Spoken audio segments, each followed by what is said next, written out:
il faut que ñu daal di nekk ci ginnaaw état nan la ñuy nekk ci ginnaaw état moo ñu fexe ba projet bi man day daal di koy mën à terme mais comme il le faut. sànq sax El Hadj Rawane mu ngi koy wax par rapport à la communication xam nga keroog maa ngi koy wax fii ci plateau bi Pastef li nekkoon seen doole mooy ils avaient une communication agressive boo xam ne débat public bi ñoom ñoo koy imposer. Et aujourd'hui en étant au pouvoir ils ont tous les leviers ñoom pour mën a imposer le débat public. am nañ ko par rapport au service public de l'information am nañ ko tamit par rapport aux réseaux sociaux tey jii da ngay xool sànq mu ngay wax ba Ousmane Sonko génne mais l'information ak li nit ñi di waxtaan yëpp c'est la sortie de Ousmane Sonko. lan moo koy amplifier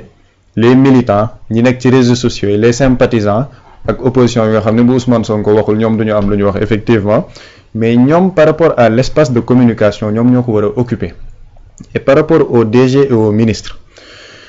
xam nga am na benn conseil des ministres boo xamante ne gis nañ ni il a tapé sur la table par rapport ak doxalinu ñenn ñi nga xamante ne dañ leen dénk ay structures publiques. Et ça aussi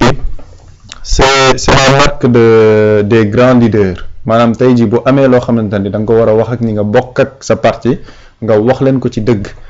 Et ça a été toujours la posture de Ousmane Sonko vis-à-vis de ses militants vis-à-vis de ñi nga xamante ni ñoo nekk ci biir parti bi. Donc on voit que en fait sànq mooy li Rawane doon wax ak soxna Bintu mooy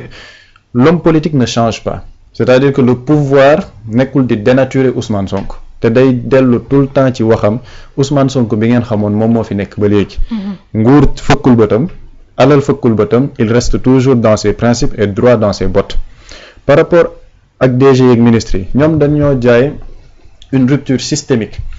et la rupture systémique elle est aussi dans la gestion des affaires publiques et malheureusement li ñu nekk di gis depuis certains moments mooy il y a effectivement des gens yoo xamante ni ils ont commencé à s'embourgeoiser parce que le pouvoir da lay embourgeoiser maanaam da ngay ñëw nga occuper benn fonction boo xamante ni tu te coupes de ta base parce que am na fonction boo nekk di occuper tu as des privilèges après nga am yenn doxalin yoo xamante ni rupture boobu la Sénégalais di xaar on veut des DG et des ministres qui sont proches de la population mais démb maa ngi ci am ku ma ci doon waxtaanal ma ne ko le DG de l'ASER ce n'est pas la structure publique bi ëpp doole ci biir Sénégal il y a d'autres structures publiques yoo xamante ni ñoo ko ëpp doole fuuf mais pourquoi la communication de l'ASER passe mieux mais c'est parce qu'il y a un travail qui est fait et un travail qui est centré autour de l'essentiel mooy seen projet par rapport à l'électrification rurale nan lañ koy doxalee quand il y a eu des réponses de la part de Jean-Michel Sène c'était des réponses politiques par rapport à sa gestion de l'ASER mais li nga xamante ni génn na ci gestion ASER doo ko sax dégg mu ci nekk di wax man je ne comprends pas comment les leaders de Pastef peuvent accepter pendant une semaine le premier ministre Ousmane Sonko nekk en Chine nekk di def un travail exceptionnel pour la diplomatie de ce pays pour la première fois on a un premier ministre bi nga xamante ni il assume la plénitude de la charge dem di gérer diplomatie dans un pays comme la Chine reçu par le président de la République chinoise pendant ce temps les leaders de son parti nekk di werante ci ay Badara Gadiaga nekk ci di werante ci ñoo xamante ni ñu ngi ci yenn plateau yi di wax loo xam ne amul benn solo pour le pays donc ñoom au lieu ñu mettre le curseur sur les actions du gouvernement et du chef du gouvernement ils étaient en train d'alimenter des kii yoo xamante ne ay polémiques puériles yoo xam ne ñoom ils se détournent de l'essentiel et je pense que démb Ousmane Sonko loolu la fàttali ñi nga xamante ne moom la bokkal parti bi ñoom lenn moo leen boole woon mooy le projet et pour concrétiser ce projet il faut être focus sur l'essentiel. Bien sûr. Parce que tey jii nag képp koo xamante ne am nga ndombal tànk biir Pastef nga nekk di gérer structure publique wala nga nekk à l'Assemblée nationale il faut effectivement remercier le premier ministre Ousmane Sonko parce que xeex bi moom moo ko xeex ça lui donne cette légitimité de pouvoir tey jii wax ak ñoom loolu et ku ci nekk nag dina ci xoolaat boppam par rapport ak taxawaayam bu ma jëlee benn misaal le ministre Cheikh Tidiane Dièye mais on le voit rarement sur le terrain politique par rapport à des attaques di tontu fii wala di tontu lële mais son ministère par rapport au travail qu'il est en train de faire ñëpp ñu ngi ciy gis les avancées. Bien sûr. Les premières pluies yi am Touba wala Kër Massar première pluie bu doon am dañuy gis inondation ba nit ñi di ko kaas loolu amul ci dëkk yooyu lan moo tax parce qu'il est sur le terrain il travaille il est focus sur l'essentiel et tous les leaders de ce parti ci loolu la ñu war a roy parce que les deux yi nga xamante ni ñoom ñoo nekk au sommet de l'exécutif le président Bassirou Diomaye Faye kenn dina ko dégg ci ay wax yoo xamante ne waxu kese la wala ay postures yoo xamante ne day wàcc liñ ko yor. Il est focus sur l'essentiel. Le chef du gouvernement, il est focus sur l'essentiel. Liggéey li nga xamante ni loolu la leen Sénégalais yi dénk et c'est ce qu'on attend de toutes les personnes yu yore structure publique parce que lenn am na ñeneen ñi ils sont à la tête de l'exécutif mais les DG les ministres ñoom ñooy gérer l'aspect opérationnel des choses. Parce que ñoom dañoo am une importance cruciale par rapport ak refonte systémique bi ñuy nekk di wax parce qu'une refonte systémique c'est sur la base de l'administration. mooy DG yi ministres yi PCA yi te ñoom dañoo war a sentir seen taxawaay ci loolu et quand le président de la République disait qu'il veut des DG forts des ministres forts ci loolu la maanaam fort bi nekkul ci politique. asseoir une base politique di xaar ay échéances yuy ñëw Ousmane Sonko wax na ko démb lan moo indi 2029 lan moo fi indi 2027 il faut se concentrer sur les axes du projet et communiquer sur le projet man mënuma comprendre pendant une semaine gouvernement bi nekk di liggéey lu am solo. am yu bëri jot a xew la Banque mondiale qui débourse 57 millions d'euros le Sénégal qui est retiré de la liste grise de l'Union européenne ci ay affaire de blanchiment de capitaux on ne parle pas de ça on nous tympanise avec Badara Gadiaga loolu c'est la responsabilité de ñi nga xamante ni ñoom ñoo yore la communication et des leaders du parti et foofu le premier ministre wala le président du parti soxla ñoom ñu def bloc bi c'est lan on a des enjeux économiques extrêmement importants il faut que man dama foog ni Sénégalais dañuy fàtte la réalité des choses on fait partie des pays les plus pauvres du monde ñu am une conjoncture économique extraordinairement difficile marge de manœuvre budgétaire boo xamante ni dafa restreinte lépp lu ñu liggéey lépp lu ñu am en termes de recettes li ci ëpp dañ koy fayee ay bor et pourtant pendant ce temps le gouvernement est en train de rééquilibrer la balance commerciale exportation yi ñu doon def mu wàññeeku importation mais ñu nekk di def lu am solo ci économie et les gens ne se concentrent pas sur ça mais nekk di alimenter ay querelles de borne fontaine donc foofu je pense que les DG et les ministres ils sont rappelés à l'ordre par rapport à l'essentiel ak li leen tënk ñëpp mooy la défense du projet et la concrétisation du projet te loolu jàpp naa ni moom mooy li ëpp solo jamono ji envahir l'espace de communication waxtaan ak sénégalais yi ci nga xamante ni loolu lañ nekk di liggéey parce que loolu mooy les vrais enjeux actuellement di li sénégalais yi di xaar et bañ a topp ñenn ñi ci diversion parce que ñoom foofu lay daaneele opposition bi dañ ko doon yàgg wax bu ñu nangu kenn ku leen divertir et ce n'est pas en étant au pouvoir nag la ñu war a nangu ku leen divertir surtout pour des personnes yoo xamante ne bu leen doon tënk par rapport à leur impact dans la population ils n'ont aucun impact te sànq rawaan mu ngi ci joxe misaal tey ji Badara Gadiaga kenn waxul ay waxam maa ngi gis ne il sera déféré au parquet am na yeneen ñu ko ci laaj par rapport à la gestion de ces sociétés mu ne foofu du ci àddu kenn waxu ci parce qu'effectivement il n'a pas cet impact au niveau de la société donc na nit ñi di concentré wu ci le gouvernement bi di liggéey on a un président de la République qui préside un chef de gouvernement qui gouverne nañuy waxtaan ci action yi ñu nekk di doxal parce que loolu lañ jaay sénégalais yi mooy noonu Binta loolu la ñu jaay sénégalais yi donc loolu na nekk loo xam te ne luy fës la lu ñëpp di daal di teg seen bët. soxna Rouba loolu rek la ñuy daal di xaar parce que dañuy xaar résultat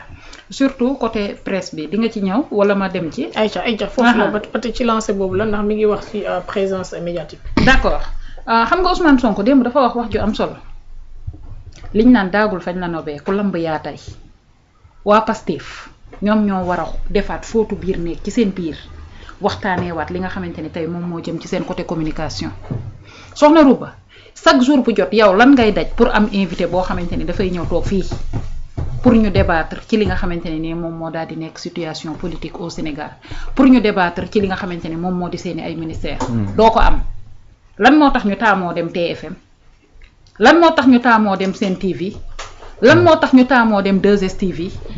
bàyyi fi nga xamante ne ni tey jii nii ay presse en ligne lañ.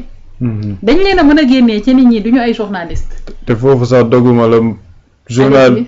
Pape Alé Niang démb mu ngi koy wax ne il y a des ministres yoo xam ne dañ leen di woo pour ñu ñëw défendre seen département ils annulent à la dernière minute dañuy décliner c'est ça léegi RTS a ngi fi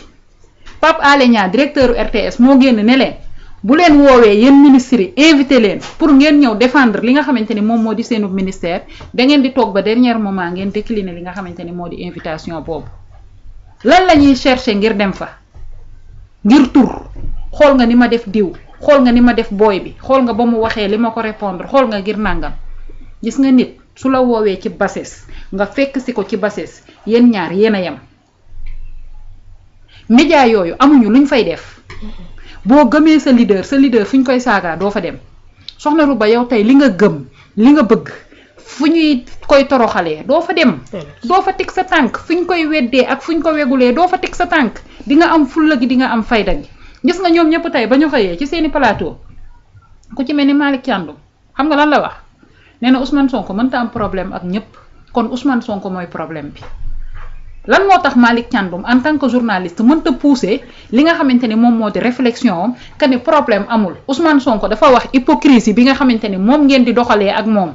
Ousmane Sonko daf leen a wax ne leen yéen waa TFM da ngeen di teg seenu chroniqueur boo xamante ne nii pro opposition la muy saaga di dal ci pouvoir bi te tegu leen fa chroniqueur boo xamante ni pro pouvoir la kon ana hypocrisie bi kan moo am problème kon yéen a am problème bu leen jël Ousmane Sonko ne Ousmane Sonko moo am problème ak ñëpp Ousmane Sonko dafa wax fi jafe-jafe yi nekk Ousmane Sonko kenn neewul kaay leen ñu dem àtte ji ko ak diw wala yoreel na diw ay salaire te fayagu leen ko yéen a am problème yéen TFM Malick Thiandoum dama dégg tey nga wax ma dégluwaat li nga xamante ne nii moom nga wax yéen a am problème c'est pas Ousmane Sonko le problème mais yéen a am problème parce que yéen a xamul naka ngeen di organiser débat mënu leen a wax débat de confrontation jël benn parti teg ko daan ne ko del dóor ci tiire ci kaw beneen parti bi invité une autorité de l'État teg ko boole ko ak un soi-disant chroniqueur Malick Thiandoum tu es journaliste de renommée ñu xam la xàmmee la lan moo tax teguñu la plateau jàkkaarloo Ani Chérif lan moo tax duñ ko fa teg je parle de Chérif Diop lan moo tax teguñu ko fa lan moo tax teguñu fa des journalistes yoo xamante ni tey jii nii mën nañaa tenir débat ñu wax benn débat d'idée débat boo xamante ni nit ñi dañ ciy jàngat dañ ciy jëriñu pourquoi le soi-disant chroniqueur un sabarkat un mbalaxmaan ngeen yëkkati ko fa teg ko fa chaque vendredi daan ne ko ñëwal nga toog nga chroniquer del saaga waa kooku taxaw woo démb ay leader am ne leen fii bu leen fi dem parce que ñii taxuñu ñu egsi au pouvoir parce que yéen ay problème mu Ousmane Sonko mars 2021 ba 2024 man mi leen di suivre élément Ousmane Sonko buy jàll da ngeen naan nous y reviendrons da ngeen di am problème mu son wala ngeen am problème mu image et que ñun xam nañu loolu na ngeen koy téewee ñoo bokk milieu bi entre autres yoo xamante ni yéen da ngeen koy def léegi kooku wax taxaw wax leen li nga xamante ni moom mooy li dëgg du ngeen ci tirer leçon defaraat seen toogaay parce que da ngeen a wéng ngeen am seen benn Babacar Fall boo xamante ne heure bu tijjee gémminam dafay tiire ci kaw Ousmane Sonko te li mu ciy wax du lu baax ngeen def seen fóotu biir néeg presse bi def ndëpp ñu xool liy jëmale Sénégal kanam ngeen jël ay journaliste teg leen ci seeni plateau bàyyi mbalaxkat yi ngeen di jël di ko teg ci plateau yi pare ne débat politique ngeen di def yéen du ngeen corriger seen bopp wax ji du ngeen ci jël seen bopp def seen fóotu biir néeg rafetlu ko Pape Alé Niang li mu wax dëgg la mënuma comprendre nga ni parti Pastef nga bokk jox nañ la ab ministère boobu la fay xew di def ay résultats ñëwal nga wax ko askan bi jote ci RTS ñëpp a ngi koy seetaan parce que dafa tijjil opposition tijjil parti au pouvoir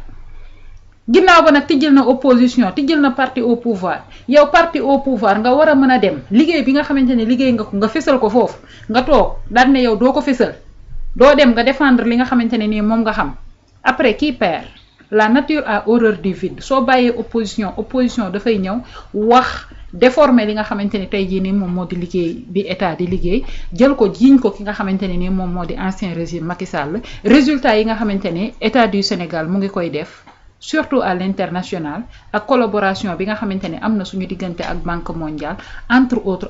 loolu noonu lépp dañ koy daal di jël daxañ ko teg ko nale di diaboliser le régime en place jaay ko li nga xamante ne nii moom moo di askan bi soxna ko ba mbir mi su yàggee xam nga nan lay nduru may ma yàpp ba pare boole maa xaj yi presse bi nañu xoolaat li nga xamante ne nii moom moo di seenu taxawaay